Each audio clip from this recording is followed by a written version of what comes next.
Hi friends, my name is Alexa and welcome back to my channel.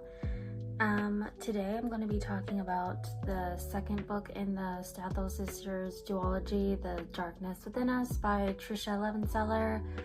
I just want to say thank you so much for 10 subscribers. Yay! Thank you all for finding my channel and watching however long you want to hear me yap or whatever. Also, I noticed in the last video I posted that for some reason I'm frozen for a couple of minutes or a couple seconds. Hopefully this doesn't happen this time, but who knows. Anyway, I will be going into spoilers in the Darkness Within Us book, so if you wish to avoid spoilers, I'll put a little timestamp in the description to skip to like the review and rating of this book. Yes, but with that said, let's get started to the summary. Okay, like the last one, I'm gonna probably butcher some names, so I apologize in advance. I'll try my best to pronounce them. Chrysantha's husband, Hadrian Demos, is dying. Kiros is her friend, and he's also her footman, and she also doesn't like her father. The Duke of Folios is a nasty pig / creature. The things he wants to do the things he demands of Chrysanthia is it makes me sick, actually, and it's inappropriate and it's fucking gross. Cause she's 19 and he's like way older, like in his 60s, I think. He's like very old, an old man. Anyway, Chrysanthia. Oh, maybe that's how you pronounce it. I don't know. I'll probably alternate between the two. Chrysanthia gets her sister's letter about the whole wedding thing and kills the Duke by smothering him with a pillow. Lagos, Duran, and Plutos are potential friends for Chrysantha. Damasus, Carla, Tekla, I think, Maderia, are also her friends. Also, she finds out Alessandra's new laws include not having a mourning period if your husband dies or passes away suddenly.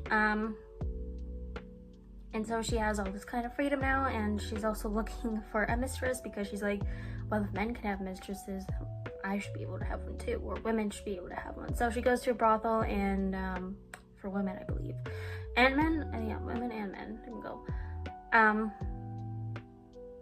A new brothel that like basically Alessandra like put in place, I think. I'm pretty sure. I don't know. I recall, but anyway, so she finds this man of the night named Sandros, and actually someone broke into her bedroom and did something to Sandros, and that name is Eric's Demos has arrived and is now the new Duke apparently, and also Sandros is knocked out. Eric's is a bastard son. Chrysantha and Eric's have to live together until one of them marries. Eric's gets rid of some of the staff without paying their wages, or their final wages, because Chrysantha throws a paperweight at him and he catches it.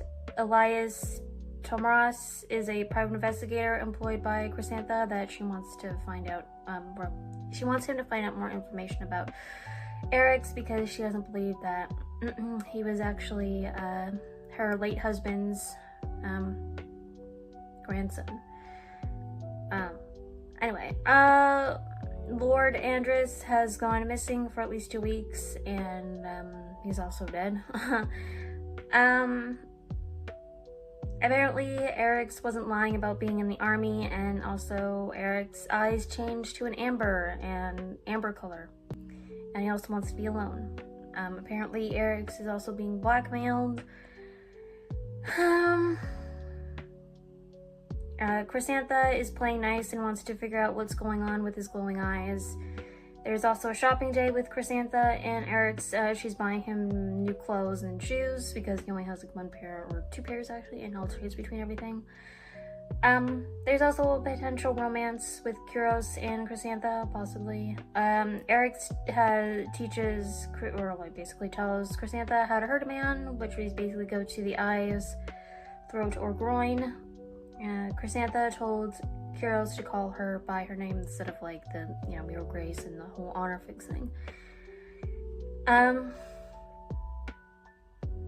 Eric finds Chrysantha's eyes to be mesmerizing, and Chrysantha is starting to fall in love, which she is not happy about that because she doesn't want to. Chrysantha has a dream ? In like some sort of dreamscape that she's sleeping in or like finds herself in. But she believes it's her dream, but Eric's is sleeping in a bed, and so she sees that Eric's has horns, and he also potentially has a tail, and she also runs her hand through his hair to like wake him up. I put if he was like a fae or a demon with a question mark because I didn't know, but we'll get that answer soon enough. Chrysantha sets the record straight with Eric's with what she'd gone through / the role she had to play to survive, because she's also kind of jealous that she didn't get a gift, even though she kind of denies it. But she got a gift box from him in her room. And then we also find out the second nobleman that was killed was Lord Kazan. Dyson and Argus served in the army with Eric's. Supposedly Eric saved their lives. The private investigator confirmed Eric's is who he says he is, and so Chrysantha moves on to plan B, which is death. She's picking poisonous flowers like foxglove, water hemlock, and nightshade to poison Eric's, and she does poison him, but it doesn't have the desired effect she wants. But unfortunately, Eric's has shadows pouring out of his mouth. She gets a little weirded out by that because she thinks it's like Callias's, like the same power Callias has with the shadows and stuff. Sarkis is Eric's blackmailer. Eric's is not the late Shadow King's bastard. Supposedly Eric's is inhuman or like half human, half fae or demon, I don't know. Chrysantha feels nothing for Kuros because she keeps trying to like feel butterflies with him, but she can't, like not how she feels when she's around Eric's, because she gets more butterflies with him than yes. Alessandra's wedding time. She feels butterflies for Eric's, and she gets him to transform into a thing that she saw in her dream. I don't know. She whimpers when he rakes his teeth up her neck. Alessandra's gothic wedding, I think the way it is described in the book is so pretty. I would actually want to go. I mean, I've never been to a gothic wedding, but I think it'll be really lovely to go to. See something different, Despite everything, Chrysantha is happy for her sister. She asks Callias and Alessandra to recognize Eric as the Duke of Folios. Chrysantha tells the truth about her ruse to Alessandra about like everything, and apologizes to Alessandra how she treated her and how she should have chose her sister over every decision that the father made. Eric breaks Lord Barrius' arm for his unwanted touching on Chrysantha. She calms him down because he's like getting ready to shift into whatever he is. She calms him down, and Callias and Alessandra were watching them. Apparently Eric's is a devil, maybe, from the from a line. She found out, Chrysantha found out where he has been sleeping and found a hit list, apparently. Alessandra no longer resents Chrysantha and is writing letters, or they're writing letters to each other, like basically getting along and wanting to learn more about each other, like find out what they like, what they don't like, and all that. Apparently, Chrysantha reminds him of his mother, but Eric's mother only used him for vengeance against the Shadow King, not Caius' father. Sarkis and a bunch of his men break into Chrysantha's home. He pulls on her hair and is cutting her arm to make her scream. Eric's comes to save her. Chrysantha thinks him to be beautiful. Eric's killed Sarkis by decapitation. And then Eric's explains to Chrysantha that he was exposed to Eric's shadows and became like him. And also Sarkis had a warrant out for his arrest. That's why he turned on everything. Chrysantha and Eric's kissed. Oh, and then Eric's doesn't really know how to kiss. Then he kind of figures out as they continue. And then they break away because they're like, what are we doing? They're going to a brothel. Eric's knows Chrysantha wants him. And she gives herself to him. But they don't have sex. Apparently there's going to be a secret revealed tomorrow during their outing. Also, Eric's wants to hire a tutor to teach Nico, which is Kyrios' son. The outing is going on a boat. Apparently Eric's father was a literal demon. So, oh, and then Eric's shifts, I believe, because he's getting, turned on. Well, while Chrysantha and him are kissing, and that's why Kyrios sees Eric's as he is.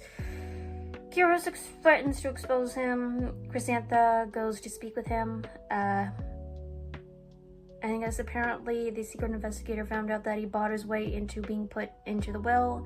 And so Chrysantha's a little betrayed by that fact, so she goes to her sister, Alessandra. They catch up for a little bit. She tells Caius the truth about Eric's, who he is and what, the hit list and all that stuff. Caius goes to kill him. She reads the letter Eric's wrote her, and it basically clears everything up, and she realizes her mistake. And she also realizes that she actually loves him, and Chrysantha and Alessandra go put a stop to this. Eric's and Caius fight. Chrysantha stops him, and they go have sex 3 times, actually. And then everybody's waiting down on the common room, waiting for them to show up. I don't know why I'm sitting in my room. I'm about to do something. That'd be kind of weird. That's what if you can hear your sister. And then Alessandra pardons them and wants to see them again in a week. And that's all that happened in the darkness.